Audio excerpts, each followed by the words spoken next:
Malcolm Rands is the man behind the ecostore range of products. It's a real Kiwi success story. It started as a homemade range of products in a basement under a house, but has since grown into a major international brand worth millions. What hasn't changed, though, is the lifestyle that inspired his business. Malcolm and his family live in a secret location in Northland where composting toilets, custard apple plantations and chickens, very much of the free-range variety, are the norm. Tonight, Malcolm Rands is launching a book about his life and his business, all sorts of things. So where is he from? Lachlan Forsyth and cameraman Grant Finley in New Zealand's first eco-village.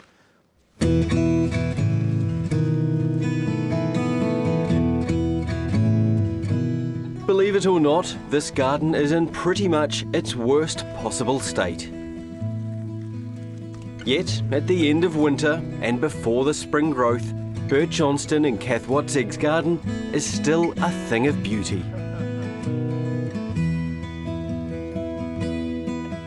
It's a harmonious place where even little Lambface here is permitted to frolic amongst the vegetables, actively encouraged to nibble on the growth. They call it a permaculture village, and it's an idea that's been growing here since 1984.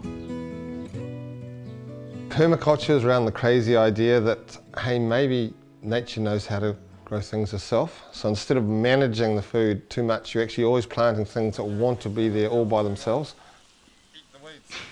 Well, village is around the idea that humans have lived for tens, hundreds of thousands of years, that when you're in the countryside, you don't live in a little farmhouse by yourself, you live in a village.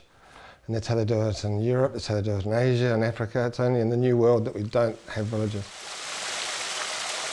The villagers describe it as paradise. And as Malcolm guides us around the lush grounds of the eco-village, it's hard not to agree. So what is this? These are Cherimoya. It's a type of custard apple. You can actually try and you can find them in the stores now, but you can see these ones.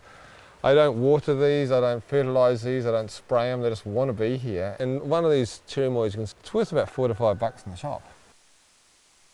In the mid-80s, this was 150 acres of scrubby farmland. 30 years on, and Malcolm and I are standing in a banana plantation. When we arrived here, this bit of land was hardly supporting a couple of sheep along here because it was just very poor, slipping soil, and now look how productive it is. We've got a banana plantation. It's the delicious result of harnessing the land's full potential.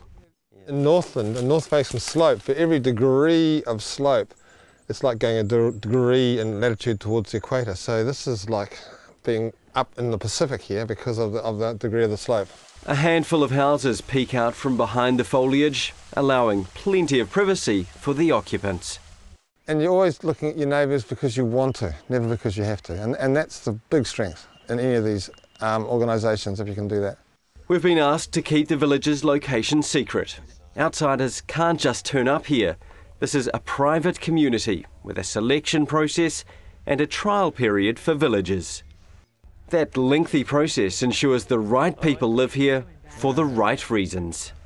I think one of the secrets here is that we're not super alternative. We're doing things very normally. I actually think we're just probably a little bit ahead of people, actually. I mean, a lot of the things that we're doing here, you can actually do in the city. When Malcolm and Mel first started their life here, they had an income of about 20 grand a year, raising 2 girls under the curved roof of an experimental home. It was a comfortable, happy, if modest, family life. But their eco-village experience led to the creation of their ecostore brand and a lucrative multi-million-dollar empire. Everything we market, I need that, so therefore I can't find it. I'll make sure I make it myself. This village is not a happy commune removed from technology and the rest of the world. People here have jobs and families and high-speed broadband. They just care about the impact they have on the land. Here we have open drainage pits that filter our water, so you see everything that's leaving your house, whereas often when you're in the city you don't think about it. Once you've emptied your dishwater, that wastewater's just gone, you don't think about it again. It just looks like paradise you've got here. The day we met Bert and Kath, they were putting the finishing touches on their storage cellar. Longer storage for vegetables and some fruit, because you don't want any water leaking in, but you do want humidity. This cellar, like something straight out of The Hobbit, is a place to safely store the fruit of their magnificent garden.